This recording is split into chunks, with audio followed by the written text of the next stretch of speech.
Bellator Champion Series San Diego this Saturday night from the Pechanga Arena in San Diego, California. This 10-fight card is main evented with the lightweight championship fight between Usman Nurmagomedov and Alexander Shabliy. In the co-main event, Larkin takes on Chokheli. And I know Bellator has been promoting these cards as every single championship series card has a championship fight in the main event, and then in the co-main event, there is or on the card as well, there is a number one contenders fight or a title eliminator. So does that mean Larkin and Chokheli is a title eliminator? I think it is, actually. I think the winner of that fight will take on Ramazan Nurmagomedov, the current Bellator welterweight champion. That's just kind of how it appears, I would think. So yeah, that's what headlines this 10-fight card from San Diego. And folks, if you haven't yet though, make sure to hit that subscribe button down below for some more MMA here on the channel. Yesterday, we posted our UFC Fight Night Gilbert Burns, Sean Brady predictions. Link is in the description down below. Let's get on to this 10-fight card. We start things off here in the strawweight division, and I want to go to a little rants here about Bellator. So there's not been a Bellator card in months. The last card was that Nurmagomedov Jason Jackson card, if I'm not mistaken. I could be mistaken, but I think that is the last Bellator card to date. Yeah, it is. The one in Dublin in June of 2024. That's the last time there was a Bellator card. You come back 3 months later, we're in September now, and this is the card we put out. I mean, I get there's a card next week as well, the Johnny Eblen card against Fabian Edwards, the rematch that is not needed but is going to happen anyway. But yeah, it's just like we're starting things off with two fighters who have never fought a professional fight before. We have got Aisha Cortez taking on Ashley Thinner. I think Cortez wins. Why do I think Cortez wins? Well, she's fought in Bellator before, believe it or not, back in 2015. That doesn't mean anything. She fought in a post-limit in an amateur fight. She's taking on Ashley Thinner, who was 4-1 as an amateur, and I'll be honest, guys, I don't know anything about these fighters. I'm just picking this basically just because one of them has fought in Bellator before. Now, okay, I will applaud you if you know anything about Aisha Cortez or Ashley Thinner, because guys, nobody knows anything about these fighters, and if you do, I sure hope you actually know them in person, because like, what's going on here?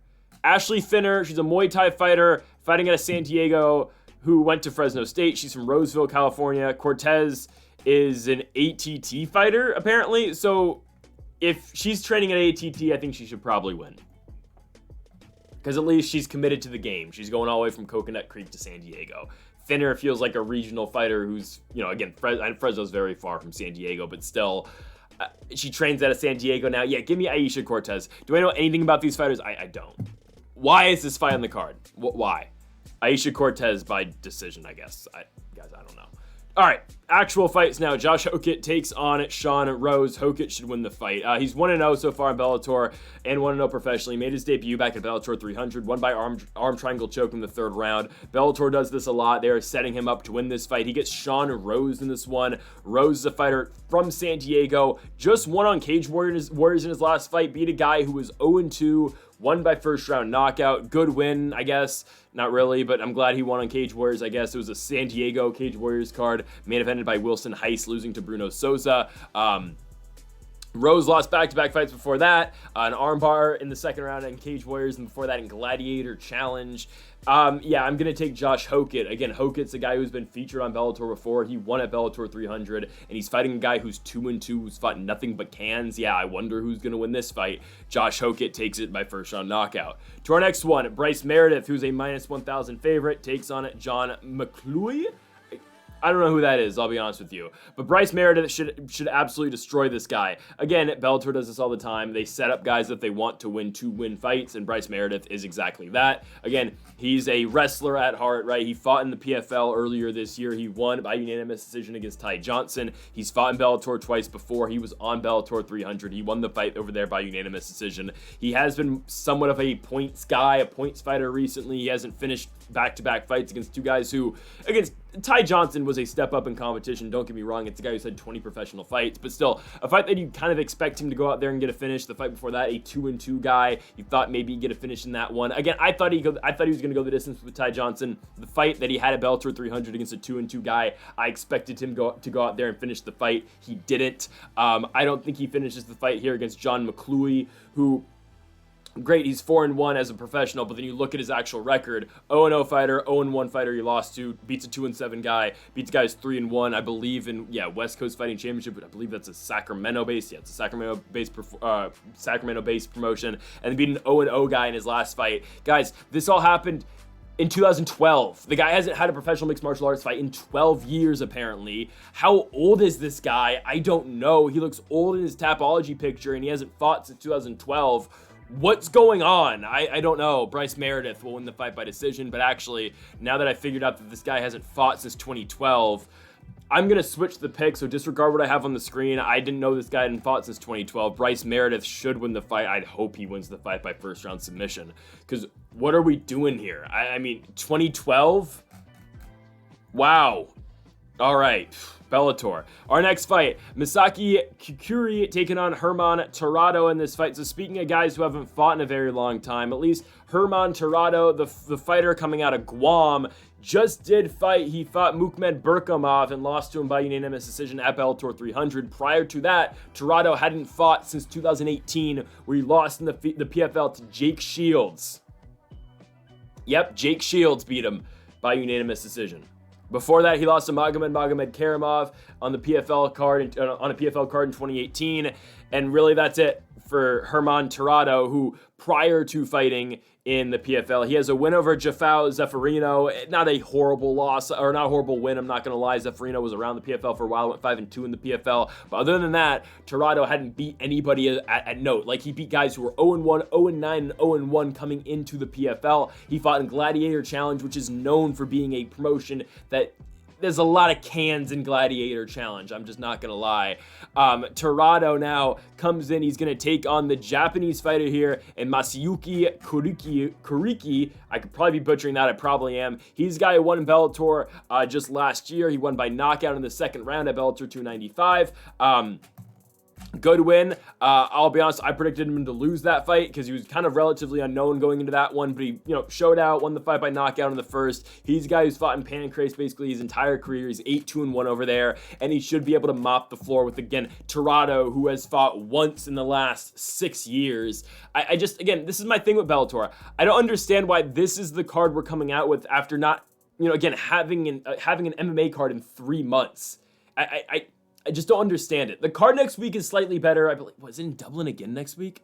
Are they back in Dublin next week? I'm not sure. I will check that. But it just, I don't know. I question Bellator's matchmaking a lot. Yeah, they're in London next week. But yeah, I don't know. I'm gonna take Kuruki by decision. He's the better striker, and Terrado has not been active at all. Give me Kuruki to win the fight by unanimous decision, I guess, right? At this one, no, he should be expected to win this fight. I would be very surprised if Kuruki didn't go out here and pick up the win. To our next one, Jordan Newman takes on Aliev in this fight. This is a really good one. I'm not gonna lie. This is this undercard. This is the featured prelim fight. This undercard's bad, but this fight in particular is actually really good. Aliev is 9-0, Newman 6-0. It's a very good fight here that should probably be on the main card, because the winner of this fight is going to get a huge promotional push by Bellator. Aliev, undefeated, won his first fight in Bellator in 2022. He's been booked against some really good guys: Austin Vanderford, Anthony Adams, Mike Shipman. I mean, notable guys within the Bellator ranks. Didn't make the fight on either of those bouts. He withdrew from the one against Shipman. I believe he withdrew from the Vanderford fight. I don't know what happened in the Anthony Adams fight. But he just hasn't made it to the Bellator cage. Now, again, we will see if this fight actually happens between him and Jordan Newman, but this is going to be a scrap. Jordan Newman, again, an undefeated guy, just like Aliev. He's fought every single fight he's ever had in his professional mixed martial arts career, in Bellator. He's 6-0, coming off a win over Matt Perry in his last fight by Americana in the first round, and then a rear naked choke finish before that as well. Again, Newman has 2 wins by TKO, 2 by submission, 2 by decision so far in his MMA career, but Aliev's good. He really is. He can strike. He can wrestle too. He's a guy from MaCalolooy, Dagestan. Yeah, this is a tough out for Jordan Newman because, again, and this has always kind of been, now Aliev is not a pure wrestler, so I'm not making this comp about this specific fight, but Bo Nickel has talked about this before, and this is, Bo Nickel has, he wants to fight Hamza Chimaev, or, well, Hamza is not from Dagestan, but he wants, I guess, I was going to say Askarov. Askarov's not a Dagestani either. But again, Bo Nichols made this comp before, though, and he said that, again, he wants to test his American wrestling style against the Dagestani wrestling, and this fight doesn't really compare to that too much, because, again, Jordan Newman, yes, an American wrestler, a guy training out of Rufus Sport now in Milwaukee, Wisconsin.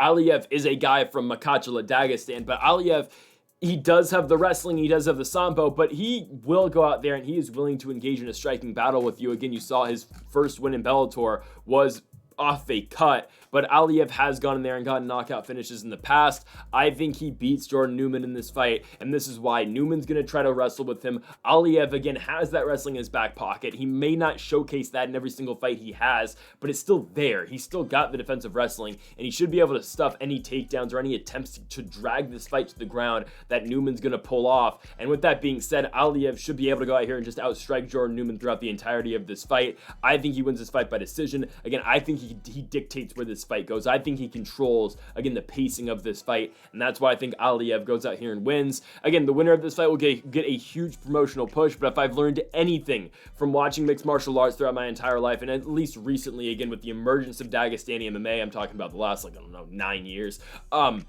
don't bet against the Dagestanis. Give me Aliev to win the fight by unanimous decision. As we go on to the main card, we start things off in the flyweight division. Sumiko Inaba taking on Mackenzie Stiller. Sumiko Inaba is going to win this fight. Now, originally, it's supposed to be, I thought, a better fight. Kerry Taylor Mendez taking on Sumiko Inaba. Now we get Inaba versus Stiller. Mackenzie Stiller's 3-0. She's fought twice in Bellator before against not great opponents. Now, she beat Maria Henderson, again, the wife of Benson Henderson. Again, Maria Henderson has had 2 professional mixed martial arts bouts. That was the second one against Stiller that she lost.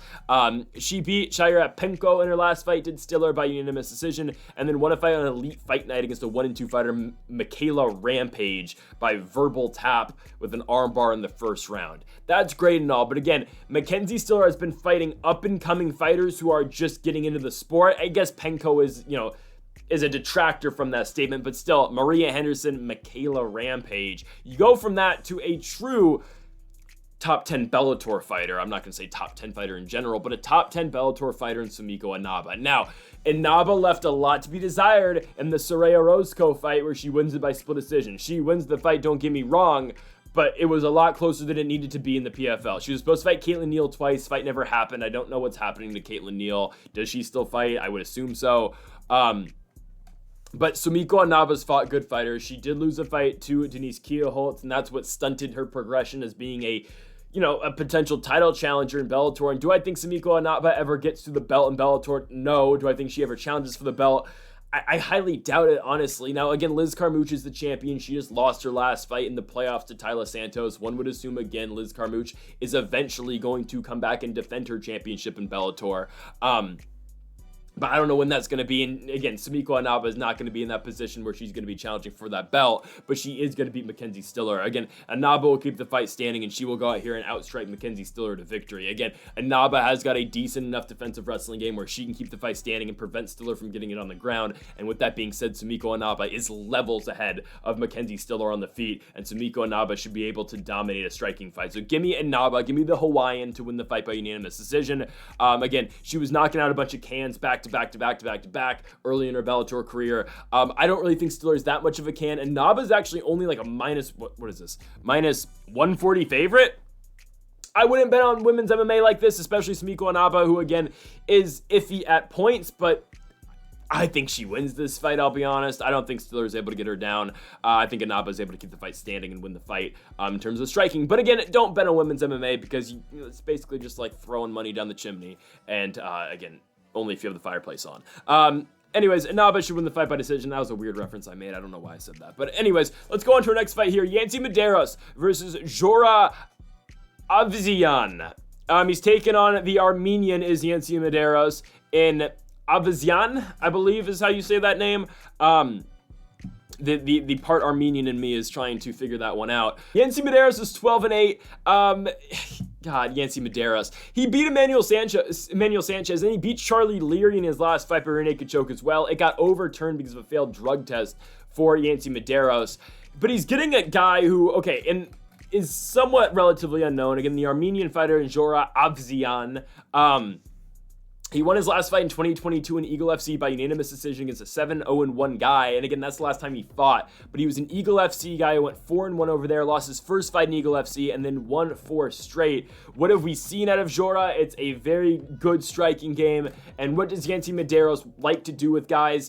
Pause. He wants to strike. Again, I think we're going to see a striking affair here. Yes, Medeiros is coming off a submission win in his last fight. But again, I trust the defensive wrestling game of Ayvazyan in this fight, and I think we see a striking affair. And when Yancy Medeiros is going to get caught in this striking game, he's going to get caught and he's going to probably get knocked out. That's why I'm going to take the Armenian, who's only a minus 275 favorite. I understand he's relatively unproven, but I wouldn't pick Yancy Medeiros to beat anybody at this point of his career. And I get it. It's his first win streak in, God, years that he's coming off of right now, back-to-back victories, but still, I don't trust Yancy Medeiros to win this fight because he's probably going to get caught up striking with Ayvazyan. And on the ground, again, I think Ayvazyan got good enough defensive grappling and wrestling to keep the fight standing. And I think, again, I wouldn't worry about him grappling at all with Yancy Medeiros either. Give me the Armenian to win the fight. I think eventually he finds his shot and eventually puts out Yancy Medeiros. Give me Ayvazyan to win the fight by second round at TKO. And just like that, we are down to our final 3 fights. Again, only 10 fights in this Bellator card, and some of these are just easy to talk about. This one, though, in all fairness, really isn't. This is a tough fight to pick, and I think the closest one on paper on this entire card is Douglas Lima and Aaron Jeffery.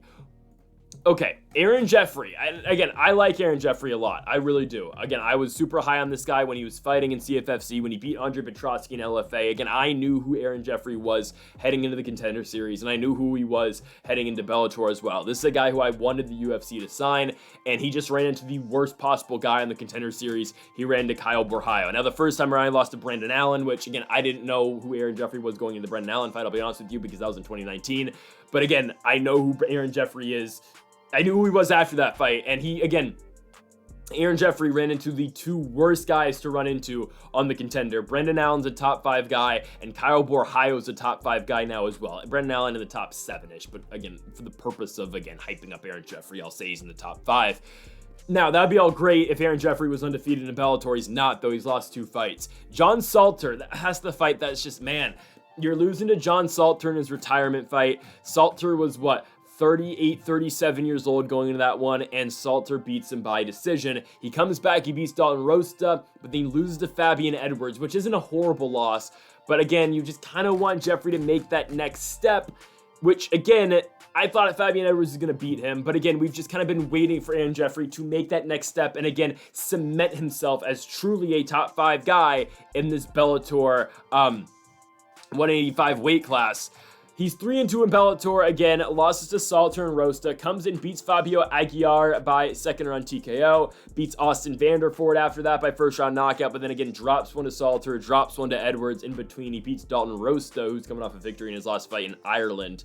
What Aaron Jeffery are we going to get? Because again, every time he gets to the top and the elite of the weight class for Bellator, he loses. He's getting Douglas Lima, who is 33-11 as a pro, but recently, again, Lima's been just not good. He beat Costello Van Steens in his last fight by unanimous decision, a fight that I did not think Douglas Lima was going to win. That was over a year ago now to this point, and Douglas Lima, guys, is not getting any younger. He's 36 years old, and his losses are only to the best guys, though. Gegard Mousasi, Yaroslav Amosov, Michael Venom Page, Jason Jackson. He beats Costello Van Steens, but here we are, and Douglas Lima has won 1 fight since the pandemic started.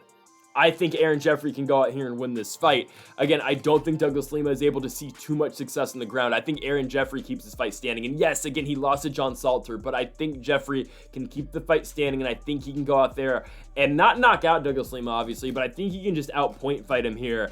I think Lima's got a very clear advantage in the grappling game and on the ground. Again, yes, that is the case. But I think Aaron Jeffery's the better striker. And I question how not dedicated to the sport is Douglas Lima at this point of his career. But that's not what I'm going for. But again, how skilled is Douglas Lima at this point of his career is what I'm trying to get at. He's 36. He's already been to the top. Now you're fighting guys, again, like Costello Van Steens, which he does beat, but now you got to fight Aaron Jeffery, another young and upcoming, hungry guy. I think Jeffery goes out there and outstrikes him, and I just think Aaron Jeffery at this point of his career, and compared to where Douglas Lima is at at his point of his career right now. I think Aaron Jeffery is going to be able to outpoint him and outstrike him on the feet. So give me Aaron Jeffery to win the fight. I've been waiting for a while for Aaron Jeffery to finally break through. Well, this is your chance. Former Bellator champion, go out there and get the job done. I think Aaron Jeffery does it, and I think he beats Douglas Lima by unanimous decision. So finally, the Canadian fighting at a Niagara top team, Aaron Jeffery breaks through. The biggest win of his career. He beats Douglas Lima by unanimous decision. Again, I just don't know how much Douglas Lima has left in the tank at this point. So give me the minus 150 favorite Jeffery to go out there and win the fight by decision. To our co-main event in a fight that I think is a number one contenders fight at 170 pounds. I mean, real quickly, I will look up the Bellator rankings because, again, I would assume it is because they promote that number one contenders fights on all cards on the Bellator Champion Series. Let's see again. I looked up Bellator rankings, and the top thing that pops up on Google is the PFL standings. It's the Bellator website, just takes you straight through. So we're looking at the welterweight division here, and where is Lorenz Larkin? So he's 8. I don't think this is updated because I see Michael Venom Page on this. So I'm looking at CBS's website. Let's look at Bellator's website. Maybe they actually have their own rankings, but I think the PFL overtook it. Yes, the PFL has the PFL's website is Bellator's website now, so there are no rankings. I don't think. There's no rankings. I don't know. This is very tough to understand. Yeah, there's no rankings anymore for Bellator. So I'm going to go off of the last one that is on CBS. Yeah, they have Lorenz Larkin at 8. Brendan Ward's 9. Lima's at 7. Yeah, this is definitely not up to date. Yeah, I don't know, man. This is... I don't know what's going on with Bellator. I have a feeling things are ending in December, but maybe not. I don't know. Is the PFL really going to keep this around? I don't know. We've got Lorenz Larkin and Levon Chokheli. If this is a number one contenders fight, then so be it. But I actually think Lorenz Larkin beats Levon Chokheli. This and the fight that we just talked about are the two toughest fights to pick. This one is very tough for me too, but I do think Lorenz Larkin, believe it or not, again, he's 38 years old, 37 years old. He's been on a run. Other than the loss to Koretshev on the Bellator Rising card, which he barely loses by split decision, the guy's been on fire. He just won less than 2 months ago where he knocked out Alan Dominguez by first round knockout in the PFL. Again, other than that, he hasn't lost since 2017 to Paul Daly, and I get it. Again, Lorenz Larkin hasn't fought the best guys, but now this is all this takes in Bellator, right? He's fighting Levon Chokheli, who's coming off of a knockout victory versus Bahamasi by first round front kick. He beats Michael Lombardo before that. He beat Roman Feraldo before that by decision, but lost to Gochi Yamuchi, beats Vinicius de Jesus, and then loses to Kyle Crutchmer before that. You're going to see a striking affair. That's what both these guys do. They're willing to go in there and swing. But a lot of times, again, guys will go out there and try to swing with Lorenz Larkin, and you get knocked out. Mukhmed Berkamov is a good example of that. Lorenz Larkin knocked him out in their rematch. Alan Dominguez tried to swing and trade with Lorenz Larkin, and what happened? Lorenz Larkin knocked him out. I'm going to take the fighter coming out of Riverside, California. I'm going Lorenz Larkin to win the fight. Again, at the young age of 37, I think Lorenz Larkin breaks through and gets a title shot next against Ramazan Nurmagomedov. What a title fight. Put it in Russia. Let Lorenz Larkin go to Russia and fight Ramazan Nurmagomedov. Oh my goodness. Yeah, give me Lorenz Larkin to win the fight. I think he's the better striker. I think he's got more power. I think Chokheli's going to get stuck in a brawling type fight. And if you get stuck in a brawl at Lorenz Larkin, I think Lorenz Larkin comes out of it. I like the power. I like the striking. Give me Lorenz Larkin to go out there and win the fight. Again, I just think he's slightly better than Chokheli, which might be a hot take, but I'm going to take Lorenz Larkin to go out there and win the fight. To our main event, in the lightweight division, again, you got Usman Nurmagomedov taking on Alexander Shabliy. This is the best possible fight Bellator could be putting on right now, pretty much in any weight class, I think, in terms of just Bellator guys, not talking about the PFL guys as well, but this is a tremendous fight. I'm really excited for this one because Usman Nurmagomedov, 17-0, undefeated, had the win over Brent Primus in his last fight, but Nurmagomedov popped for some drug. I don't know what it is, I'll be honest with you. But he's back now in the finals of the Grand Prix too, I believe, right? I mean, it has to be, unless they disqualified Nurmagomedov from that. But you got Nurmagomedov and Shabliy in the main event for the championship. Originally supposed to happen in May. Nurmagomedov got hurt. It got pushed back to this date. Shabliy's really good. He is. He's got a very good striking game. I was in person watching him fight Tofik Musayev, just like I was for Usman Nurmagomedov and Benson Henderson. But again, the fight with Shabliy and Musayev, it was close until it was close until the stoppage. Shabliy, you know, in the crowd and everyone thought that Shabliy hit Musayev under the belt in the cup. It turned out after replay review, it was to the body. Musayev can't continue. Shabliy wins the fight by TKO. He beats Patricky Pitbull in his last fight by unanimous decision. It is what it is. It's a win over Pitbull over 25 minutes. Before that, he beat Brent Primus, which I think is a really good victory, considering Primus is now in the championship fight for the PFL, and Primus again went the distance with Nurmagomedov, and yes, Nurmagomedov beat him, but Shabliy did finish Primus in the second round by knockout. Now you get Usman Nurmagomedov, and don't get me wrong, Shabliy's the better striker in this fight. I think so. Slightly. I think it's just everything, though, out of Usman Nurmagomedov that's going to give Alexander Shabliy a lot of problems. Now, I have never been more impressed with Usman Nurmagomedov than what I was in the Benson Henderson fight. And maybe because I was in person watching that fight live, and maybe because Benson Henderson was very washed up at that point of his career. But Usman Nurmagomedov question mark kicks Benson Henderson in the face, and then again follows it up by submitting him on the ground. It was crazy. It was crazy. I mean, in person, again, that's the only MMA event. I'll be honest, the only MMA event I've only been to in person, maybe because the UFC doesn't come out here. But Usman Nurmagomedov went in there, question mark kicked Benson Henderson in the face, and submitted him with the rear naked choke. It was impressive. It was very impressive. And yes, he was a minus 2,000 favorite, but I don't give a crap, right? Nurmagomedov, his striking is ever improving. It's, as a progression of watching Usman Nurmagomedov in Bellator, his striking has gotten better since the first time we saw him against Mike Hamill to the point where he's knocking down a former UFC champion, Benson Henderson. And I understand, again, Henderson was washed, but still, that's impressive. His striking has gotten better. I still think Shabliy's got a better striking game as a whole, though. But where Usman Nurmagomedov is going to beat Shabliy is with the grappling. Again, we say it all the time. Your wrestling makes your striking better, and that's going to be ever apparent in this fight again, because Nurmagomedov will shoot on Shabliy early. He will have Shabliy concerned about the takedown, and that's just going to open up so many more lanes in terms of striking for Nurmagomedov. It just will. It's going to open it up for Usman a lot, because Shabliy, again, is always going to be worried about the takedown. He's going to have his hands down at point, because, again, the capability of Usman Nurmagomedov's wrestling and the attack of putting him on his back again, that's where I think Usman Nurmagomedov beats Shabliy. And again, that's why wrestling is the best base for MMA, because again, you can always improve everything else. You can't teach wrestling unless you've been at that for years. I think Usman Nurmagomedov beats Alexander Shabliy. Again, I think it's going to be credited a lot to the wrestling game of Usman Nurmagomedov, and that should really open up the hands, and that should allow Usman Nurmagomedov to really take over this fight. I don't think Shabliy hits him with one big shot. I don't think Shabliy is able to, again, outpoint him throughout this entire fight, and I think the champion, Usman Nurmagomedov, retains the belt. He beats Alexander Shabliy by unanimous decision. I think he wins 49-46. I think Shabliy will win a round, maybe the first time again someone's beaten Nurmagomedov in a round, but I think Usman goes out there and wins the fight as a whole by unanimous decision, 49-46 on all three cards. So folks, thank you all for watching our Bellator predictions here on the channel, Bellator San Diego predictions. Go make sure to check out our UFC Fight Night predictions with Gilbert Burns and Sean Brady, posted it yesterday, and we'll be back tomorrow for college football week 2 predictions, and then on Wednesday, the NFL week 1 predictions as well. We're going to be doing those predictions every single week until the end of the football season. Of course, we got more Bellator next week and more UFC as well with The Sphere with Sean O'Malley and Merab Dvalishvili. So folks, thank you all for watching. Make sure to hit that subscribe button down below for more. Make sure to leave a like if you did enjoy the video. Make sure to comment if you do disagree with any of the picks. Folks, thank you all for watching, and Mamba forever. The part Armenian in me is trying to figure that one out. But Samiko Inaba, who is Samiko Inaba's fighting this guy. I'm losing my fucking mind.